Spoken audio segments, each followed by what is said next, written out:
अगर आप करोड़पति बनना चाहते हैं तो मात्र 5,000 इन्वेस्ट करके आप करोड़पति बन सकते हैं। आज हम लोग इस वीडियो में जानेंगे कि अगर आप 5,000 का मंथली एसआईपी जो है वो large cap equity mutual fund में करते हैं तो उसमें 1 करोड़ बनने में कितना टाइम लगेगा। दूसरा पॉइंट है वही 5,000 को अगर आप जो है वो mid cap equity mutual fund में इन्वेस्ट करते हैं तो उसमें 1 करोड़ बनने में जो है वो कितना टाइम लगेगा।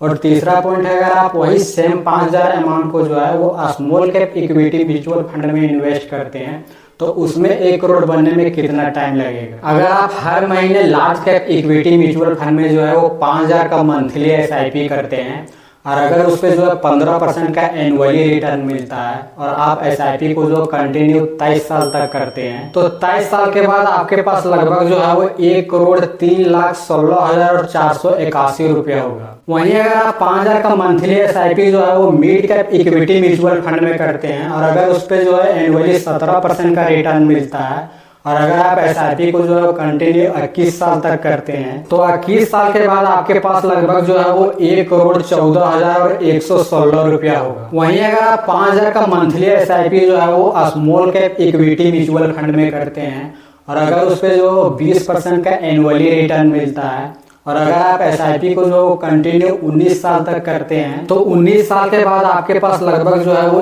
1,02,62,209 रुपया होगा। यानी कि अगर आप 5,000 का मंथली एसआईपी जो है वो large cap equity mutual fund में करते हैं तो आपके पैसे को 1 करोड़ बनने में जो है वो टोटल 23 साल लगता है। वहीं अगर आप मिड कैप में करते हैं तो मिड कैप में जो है वो 1 करोड़ बनने में जो है वो 21 साल लगता है। वहीं अगर आप small cap equity mutual fund में करते हैं तो उसमें आपके पैसे को 1 करोड़ बनने में जो है वो मात्र 19 साल लगता है। लेकिन small cap equity mutual fund में जो है वो रिस्क ज्यादा होता है, लेकिन इसमें लार्ज कैप और मिड कैप के तुलना में जो है वो रिटर्न भी ज्यादा मिलता है। लेकिन म्यूचुअल फंड में इन्वेस्ट करने से पहले आप अपने गोल और रिस्क को अच्छी तरह से समझ लें, उसके बाद ही जो है वो इन्वेस्टमेंट स्टार्ट करें।